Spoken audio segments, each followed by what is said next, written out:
The Eastern Mediterranean and Persian Gulf, 4:17 a.m. Sunday.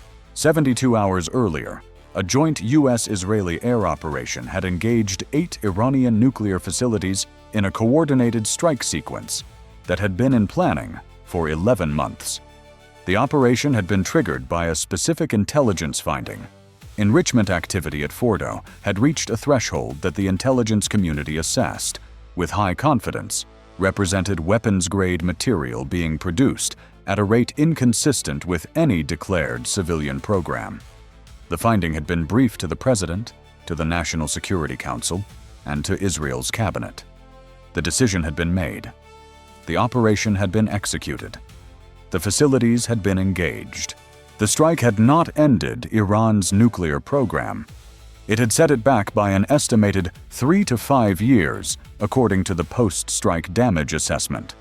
It had destroyed the Fordo underground enrichment complex, severely degraded the Natanz facility, and rendered the Isfahan conversion plant non-operational.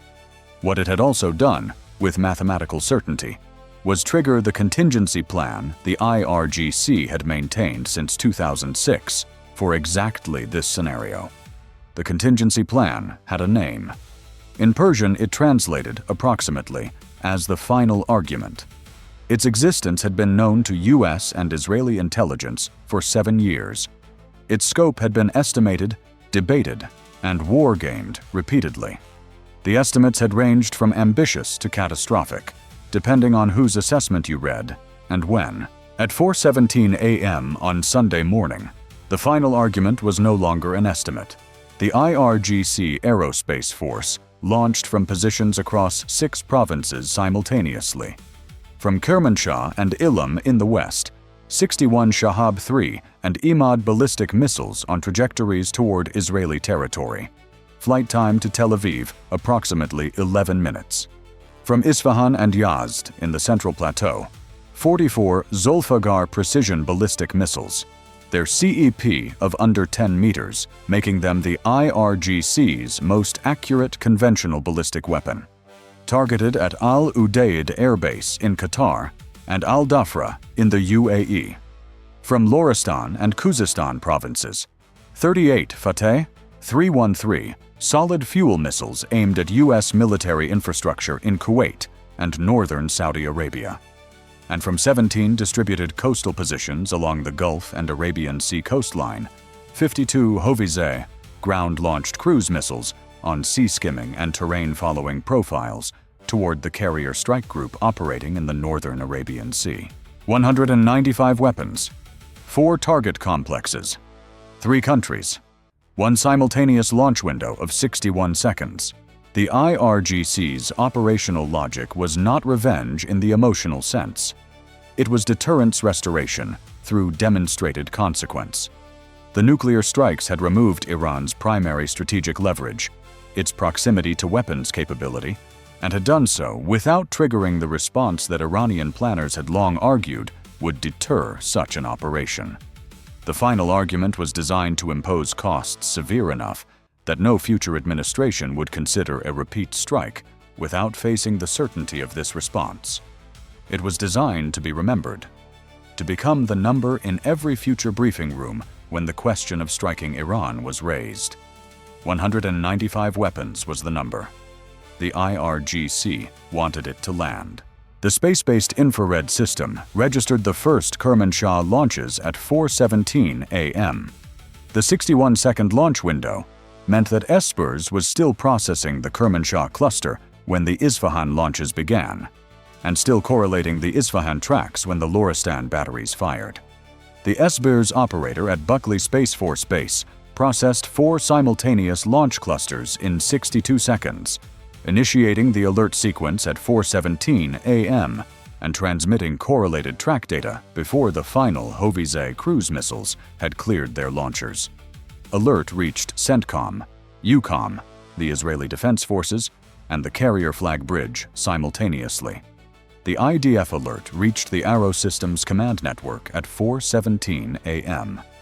The U.S. alert reached CENTCOM's pre-authorized response protocol at 4:17 a.m. Both networks began executing before the adversary's missiles had reached their apogees. What made this engagement architecturally distinct from every previous Iranian missile operation was the coalition defensive response. For the first time in a live engagement scenario, 3 separate national missile defense architectures were operating simultaneously, sharing targeting data through a coalition coordination network that had been built and exercised over 8 years, specifically for this contingency.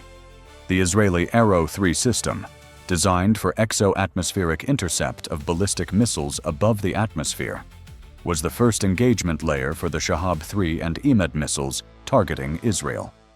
The David's Sling system, optimized for medium to long-range ballistic and cruise missile threats, was the second layer. Israel's Patriot PAC-3 batteries were the terminal defense, and US THAAD and Aegis SM-3 assets were integrated into the engagement architecture as supplementary layers, their targeting data flowing into the coalition network and their interceptors allocated by a combined fires coordination cell that had been established at EUCOM headquarters 3 years earlier and had never before been activated in a live engagement.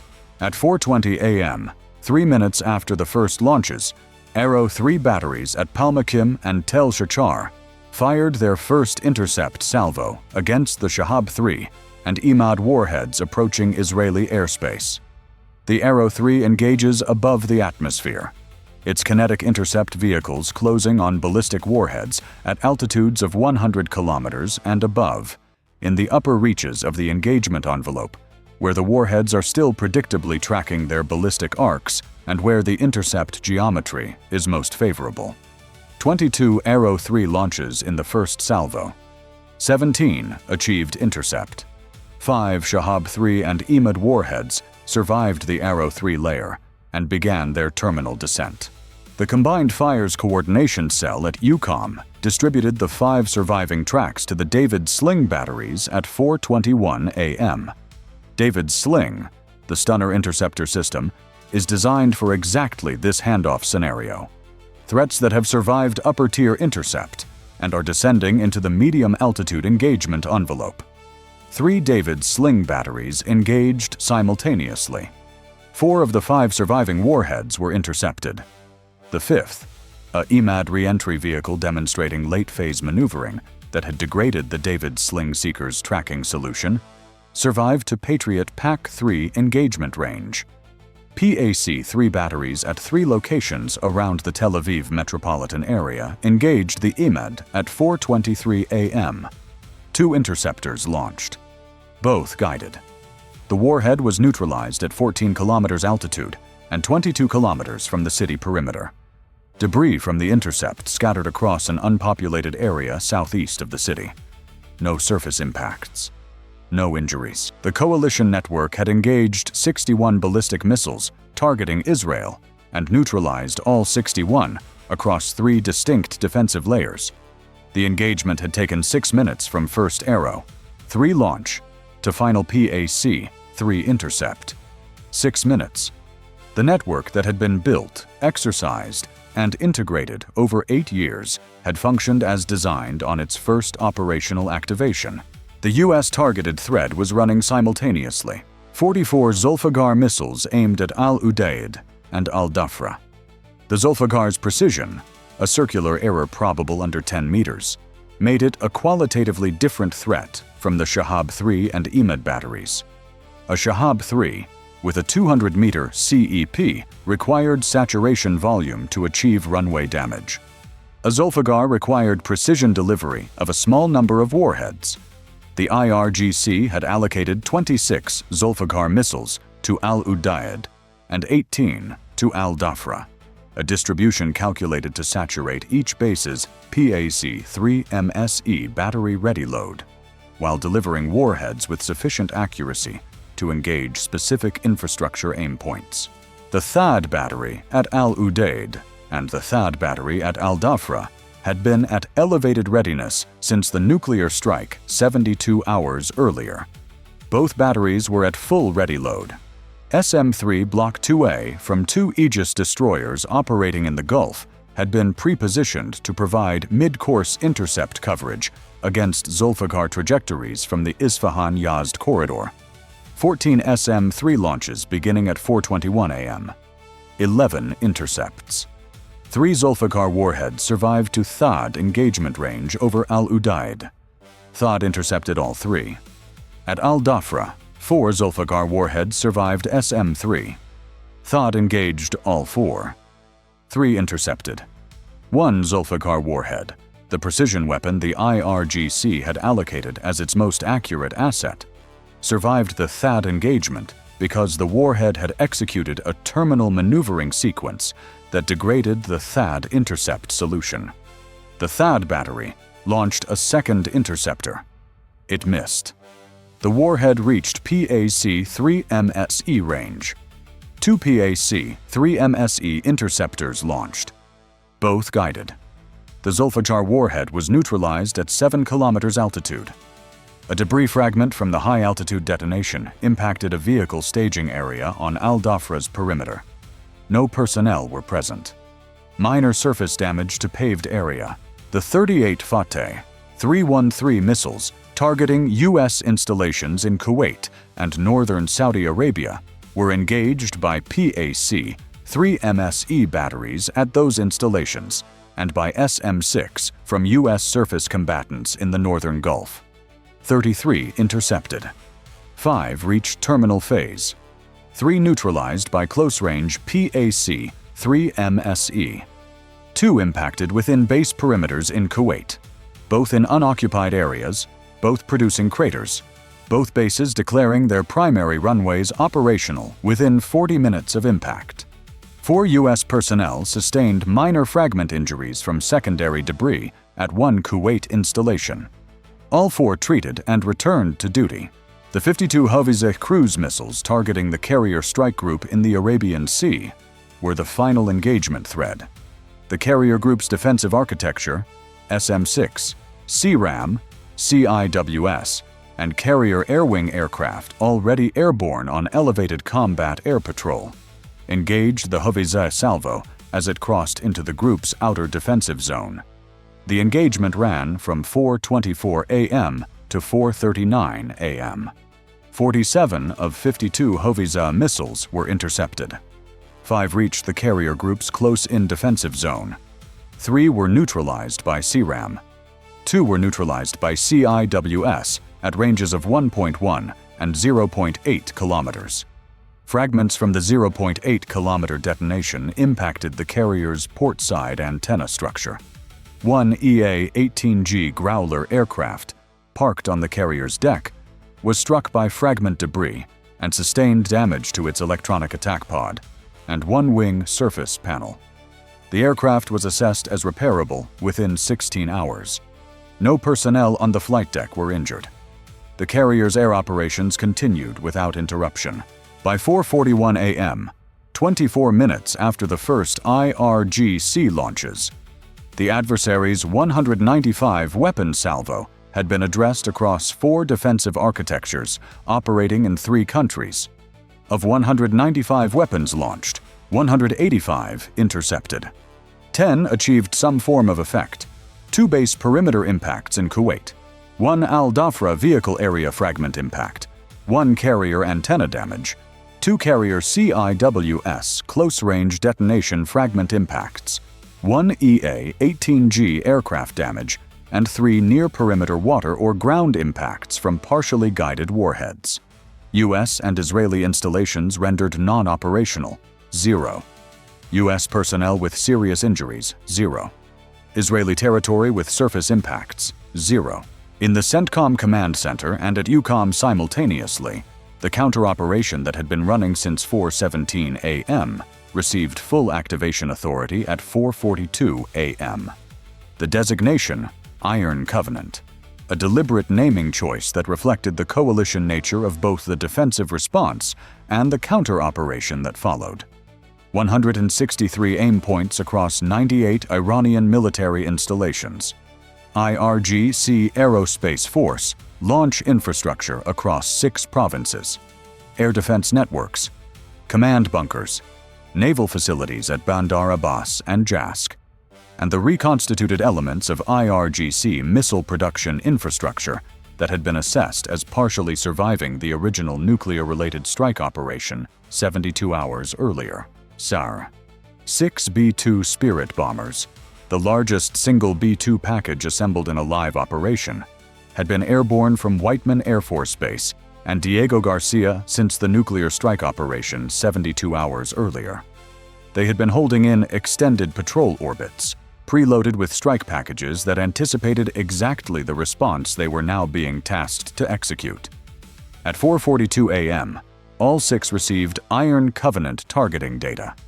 Combined ordnance payload, 12G BU-57, massive ordnance penetrators for the deepest hardened targets, 48 GBU, 31 JDAMs for surface infrastructure, and 16 GBU, 28 bunker-penetrating bombs for intermediate-depth targets. This was not an improvised strike package. It was the pre-planned response to the pre-planned IRGC contingency. Both sides had spent years preparing for this exchange. One side had prepared more thoroughly. 6 B-1B Lancer bombers from Al Udeid and Diego Garcia had been on elevated alert rotation since the nuclear strike. At 4:42 a.m., all 6 received their Iron Covenant strike packages, 144 HJASS-MER missiles aimed at IRGC Aerospace Force infrastructure across the 6 launch provinces, the Coastal Missile Battery Network, and the IRGC Command Relay infrastructure. Combined first-wave U.S. offensive ordnance, the most concentrated precision strike package the United States had assembled in the theater in 2 decades. By minute 28 from the first IRGC launch, U.S. munitions expenditure had reached $1.12 billion in defensive interceptors across all layers: Arrow-3, David's Sling, PAC, 3MSE, THAAD, SM-3, SM-6, CRAM, and AIM-1-2OD, and was adding $1.34 billion in offensive ordnance as the B-2 and B-1B strike packages entered Iranian airspace, running total at minute 28, $2.46 billion. Still climbing. The coalition defensive expenditure, Israeli Arrow-3 and David's Sling interceptors, added an estimated $380 million to the combined total. The shared burden of coalition defense was financial as well as operational. EA-18G Growler electronic attack aircraft reached their jamming orbits at 4:48 a.m., targeting the IRGC air defense network across the strike corridor.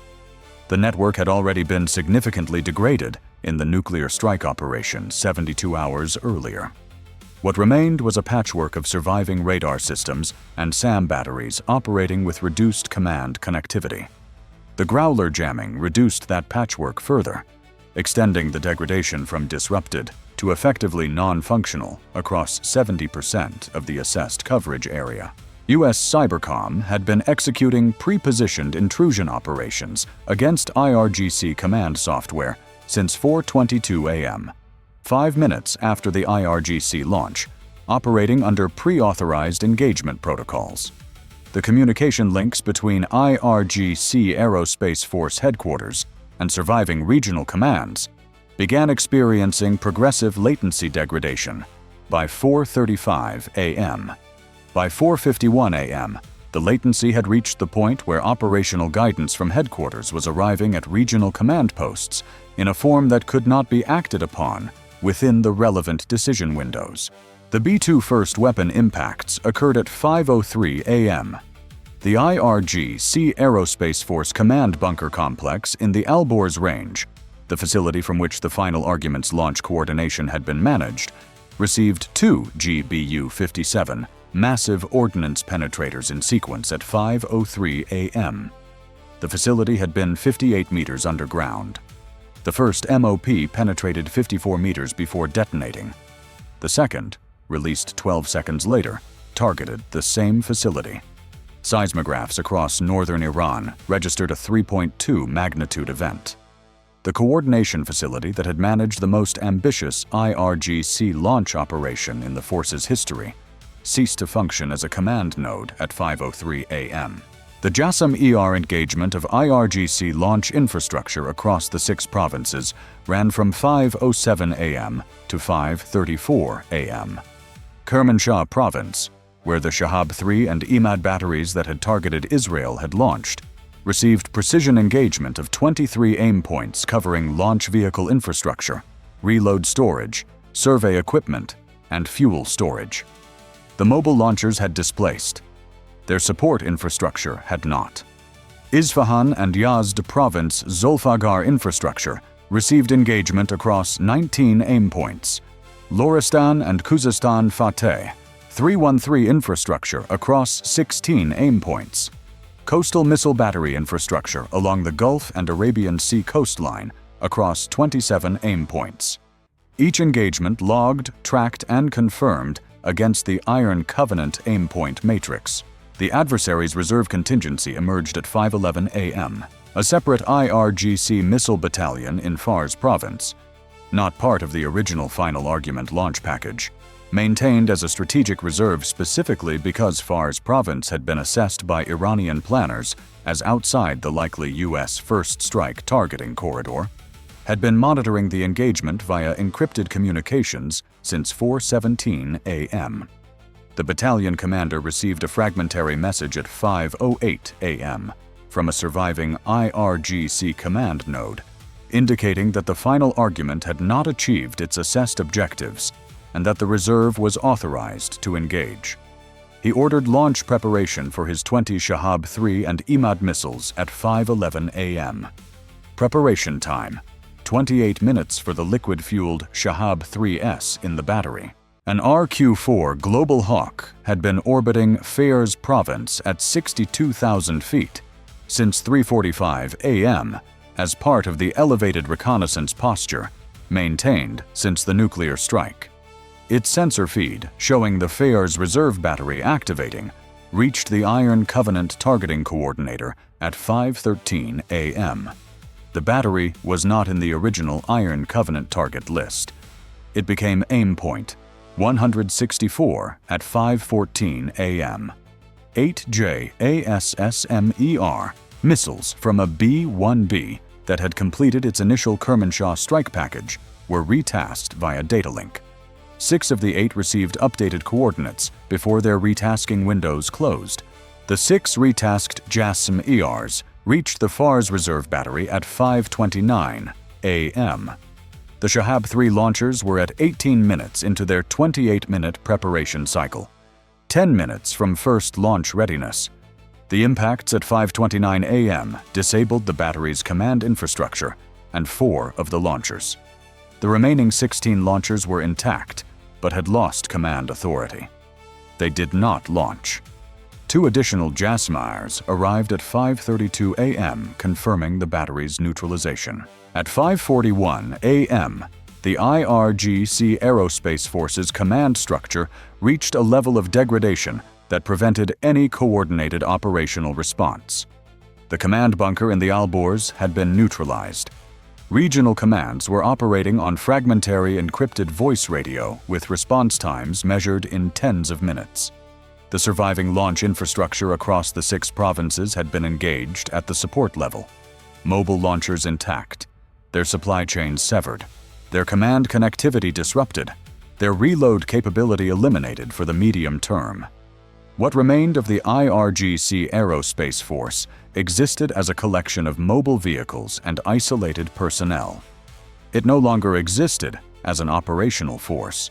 Final Iron Covenant weapon impact logged at 5:37 a.m., 80 minutes after the first IRGC launch. Time from first IRGC launch to first coalition intercept: 3 minutes.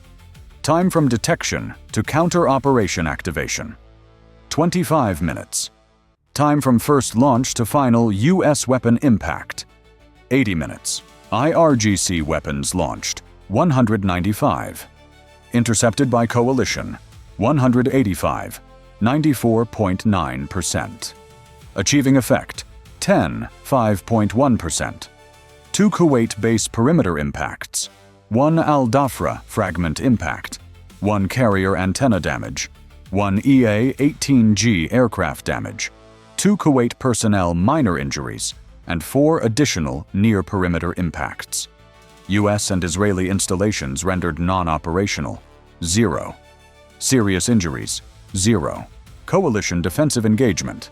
Arrow-3 neutralized 17 of 22 Shahab-3 threats at exo-atmospheric range. David Sling neutralized 4 of 5 remaining.